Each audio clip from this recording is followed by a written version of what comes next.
रात्रंदिवसा देवा तुमची मूर्ती ध्यानात, त्याचा लागेना अंत, त्याचा लागेना अंत.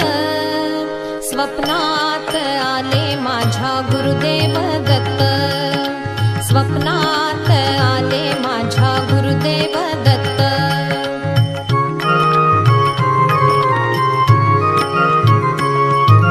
दिव्य स्वरूपी सडा टाकत होते अंगणात, अल्लख म्हणून भिक्षा मागत आले दारात.